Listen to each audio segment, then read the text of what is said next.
With the advent of Material and React, a symbiosis of front-end technologies have come together to translate or parse in some way the object-oriented, I want to say, progressive SPA web design to the forefront, wherein we can treat a UI item as an object that reacts to user behavior and adapts as well by altering the parameters of the pixelage.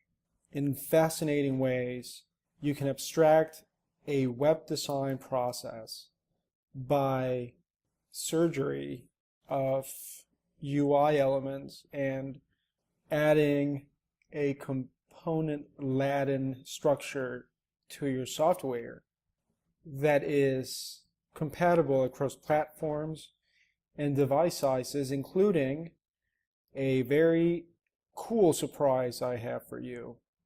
As a bonus, we'll look into React VR after Section 8 when we're wrapping up this awesome reactive dashboard built with Express, a Zookeeper redirect, the React binary packages, and Super Agent to do asynchronous JavaScript.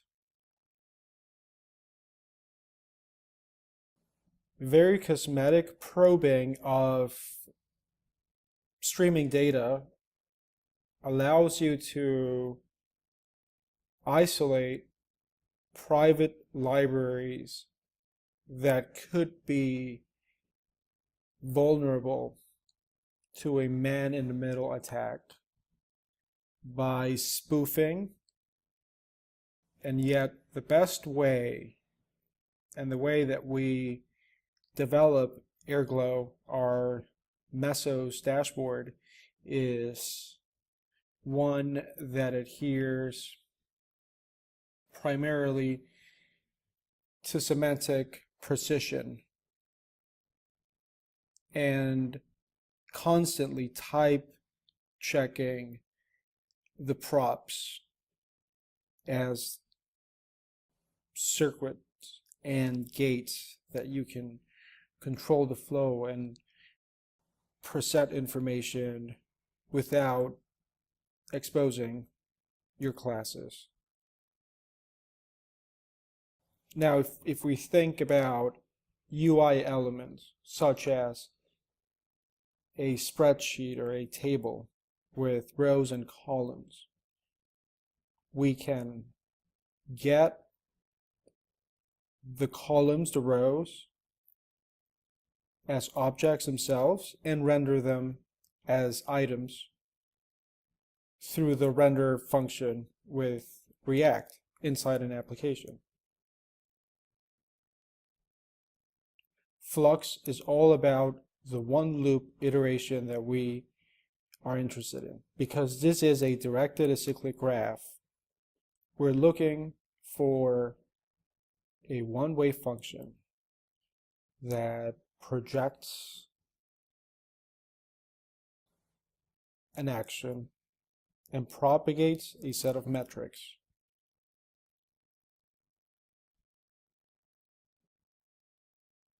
Remember, the MUI singleton is our point of entry.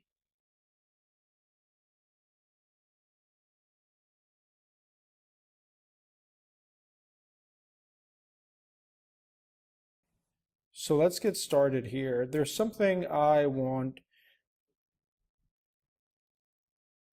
to make clear.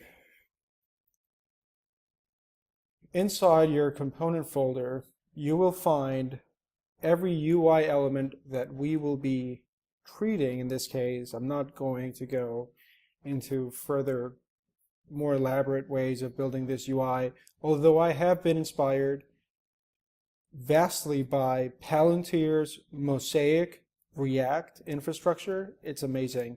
In some ways, it allows you to control the flow of information and the size of the panels that are displayed adjust automatically to your needs.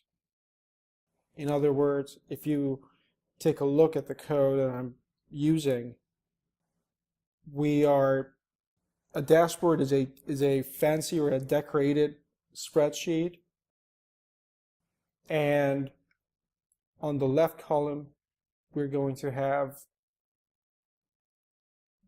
an array of buttons, and every element, such as a button, gets a style by dependency injection, using lodash to load the script or the function, or concatenate the task. Every button or element is treated as a child of a tree and thus called as a child that needs to have a set of properties, usually inside a div object. And that's the beauty of using Material UI. Every page inside the application is deeply linked. In other words, the IP address contains a route which is unique to a page. A set of pages is a linked list, and React treats a list like a tree or a directed acyclic graph when Flux is run on top of it with a Flux dispatcher, a Flux scheduler, an abstraction of a zookeeper scheduler. You use a MUI, we're going to say MUI for Material React UI, children, a MUI child property, as an idiomatic composition. In other words, we're embedding the object, the child, the button, and for instance, the class name property is applied to the root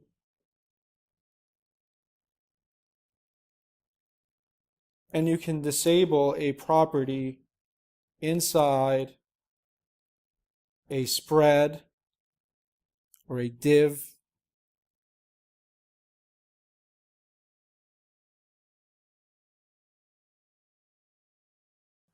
Most of the controllable components are usually indexed and accessed via a linear value and an onChange prop.